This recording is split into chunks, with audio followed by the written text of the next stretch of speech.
চলে এলো বিনোদন। চলে এলো বিনোদনের পাতা। টুকটুক করে ভালোই এগিয়ে চলেছে অজয় দেবগন এবং আর মাধবনের ছবি শয়তান। বক্স অফিসে এর মধ্যে 100 কোটির গণ্ডি পার করে ফেলল ছবিটি। দ্বিতীয় রবিবার কত কোটির ঘরে তুলল শয়তান। বিকাশ বহেলের ছবি শয়তান বক্স অফিসে বেশ ভালোই দাপট বজায় রেখেছে। ধীরে ধীরে বাড়ছে এই ছবির আয়, এমনকি দ্বিতীয় রবিবার এটি 100 কোটির গণ্ডি পর্যন্ত টপকে গেল। 15 মার্চ বক্স অফিসে একাধিক নতুন ছবি মুক্তি পেয়েছে, ফলে চ্যালেঞ্জের মুখে তো পড়তেই হয়েছে শয়তানকে।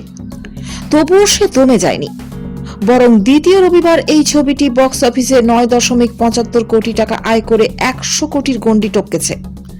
বর্তমানে শয়তান ছবিটি বক্স অফিসে মোট 103.5 কোটি টাকা আয় করেছে।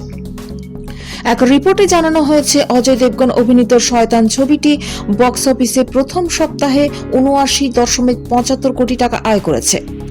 এরপর দ্বিতীয় শুক্রবার এটি মাত্র 5.5 কোটি টাকায় ঘরে তোলে। দ্বিতীয় রবিবার সে আয়ের পরিমাণ বেড়ে হয় 8.5 কোটি টাকা। রবিবার সে আয়ের পরিমাণ আরও খানিক বেড়ে হয় 9.75 কোটি টাকা।